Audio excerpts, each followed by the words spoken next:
Ayan, good afternoon, good evening sa ating lahat. At andito na naman tayo sa ating upload reaction video tungkol dito sa second anniversary ng ating Beyonce. Wala pang upload si Kalinga Prab pero mayroon nang lumalabas sa buong kasuotan, buong gown ni Beyonce. Kaluka, di ba? Pero bago ang lahat, tayo ay mag-shout out kay Kuya Bal Santos Matubang, Kalinga Prab at kay Ate Edna Vlogs. At sa mga kasamahan ko sa Kalingap Strikers, shout out sa inyo mga ka-ladies. Ayan. At sa isa naming kasamahan na nag-iisang lalaki na walang iba kundi si kapatid Kaberks TV. Shout out sa ating lahat. Ayan. At shout out din sa presidente ng Karipa na walang iba kundi si President Berador. Ayan. Shout out sa iyo, Pres Berador. Kaya ayan, dito tayo sa ating pinaka-thumbnail. Kikita ninyo dyan. Grabing basher ito. Di ko kinaya ang abilidad. Diba? Mayroon kayong nakikita dyan na emoji na talagang tumalsik-talsik yung luha. Diba? Bakit? Bakit ko nasabi na hindi ko kinaya ang abilidad dito sa basher na ito? O kahit sabihin pa natin, supporters ka ni Beyonce at may nakasagutan ka dahil mayroon kang nakita na nag-upload na wala pang upload si Kalinga Prab. Pero hindi yun sapat. Hindi ko na kailang banggitin ang pangalan mo dahil alam mo na kung sino ka. Hindi sapat yun. Napalitan mo ang mukha ni Beyonce sa mukha mo. Hindi kailangan na. Dahil wala kang padaba sa itsura ni Beyonce. Kahit pa siguro nung kabataan mo, ining. Kahit pa siguro nung kabataan mo, wala kang panama sa itsura ni Beyonce. Anong gusto mong ipaparating? Pinalitan mo ang mukha ni Beyonce. Hindi ka kontento? Hindi ka kontento? Ang katawan mo nga lalo na ngayon na sa edad mo. Di ba nag-iba? O talagang mataas yung imahinasyon mo, imagination mo, na ako noong kabataan ko, ganito ako.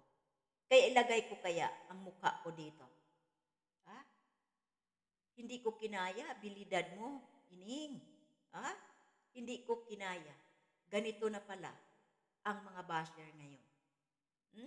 Nabasa ko doon sa Facebook, palitan ninyo ng mga salita. Hindi natin nakikita pa na si Kalinga Prab may upload. Si Kuya Bal pa lang. Pero hindi natin nakikita yung buong kasuotan ni Beyonce. Hindi pa natin nakikita. Dahan-dahan naman din kayo. Ito yung naging issue na may nagnanakaw ng video.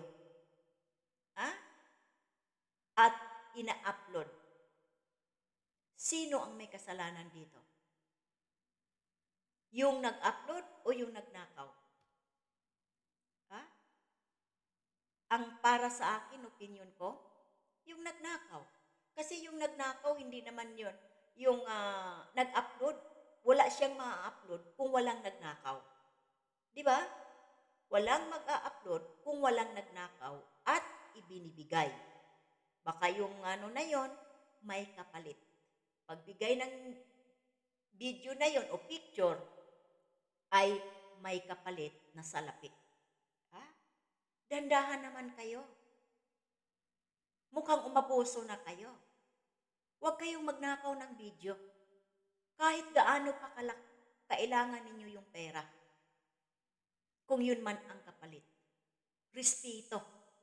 Respeto sa ating pagkatao.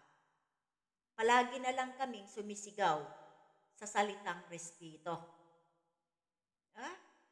Kaya nagkalat kaagad-agad ang picture at ang buong kasuotan ni Beyonce sa upload nga ni Kuya Bal. Hindi nakikita yung buong damit, yung buong gown na suot ni Beyonce. Pero bakit mayroong ganyan? At hindi ka pa kontento talaga? Tinanggal mo yung, tinakpan mo yung mukha ni Beyonce at inilagay yung mukha mo. Grabe ka.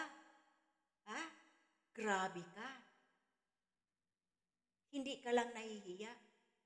Nagpalitan kayo ng mga maanghang na salita, batuhan kayo, pero sino maapektuhan doon? Ha? Sino ang maapektuhan doon? Si Beyonce. Lalo na tinakpan yung mukha at inilagay yung mukha mo. Ha? Hindi yan ang dapat mong gawin. Makipagbatihan ka doon sa nag-post o nag-upload. Doon ka makipagbatuhan kung supporters ka ni Beyonce. Ha? Diba? Pero kung basher ka, grabe na ang pag-ano mo kay Beyonce. Ha? Ang imahinasyon mo, sobra. Nakakaluka. Nakakaluka ang imahinasyon mo. Wala kang panama sa ganda, ining. Ha? Wala kang panama. At sa mga taong nagpo-post ng picture, video, reels, ha? Kung wala pang na-i-post si Kalinga Prab o si Kuya Bal, lalo na si Kalinga Prab, wala pang na-i-upload. Please naman, huwag ninyong pangunahan. Ha? Sa mga nag-BTS ngayon, ha? Andoon ang Jungkar sa Singapore. Ang daming BTS, kahit wala pang upload si Kalinga Prab. Bakit? Bakit? Kailangan niyo talaga ng pera? Kaya nilalamon na lang ninyo yung mga respeto ninyo? Ha? Nilamon na lang ninyo, kinain na lang ninyo yung respeto ninyo? Dahil sa uhaw na uhaw kayo sa pera? Ganun na lang ba yun? Ha? Ganun na lang ba yun? Sa mga taong nagbi-BTS, para sa inyo ito. Mahiya-hiya naman kayo. Ha? Huwag ninyong lamunin ang inyong respeto.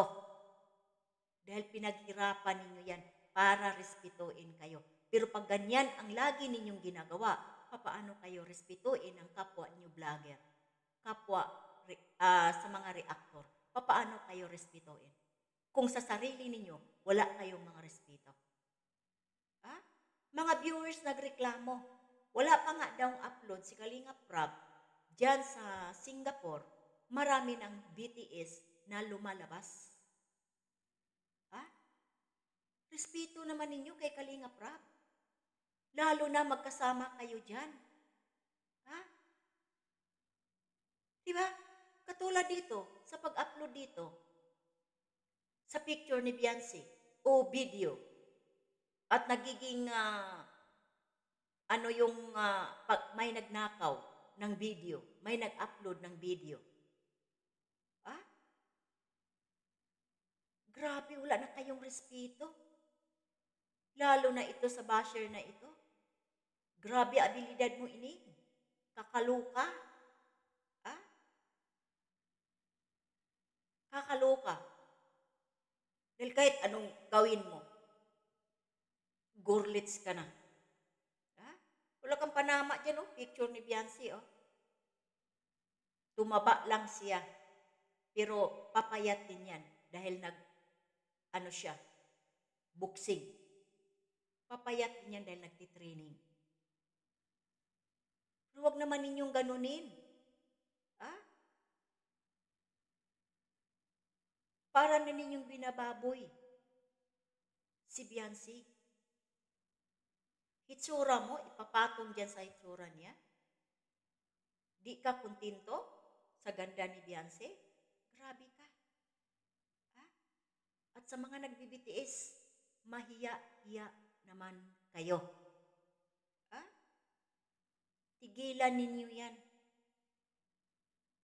Mag-upload kayo na wala pang upload mismo yung may-ari ng video. Respeto naman kay Kalinga Prab. Okay? Ayan. Bye-bye and God bless.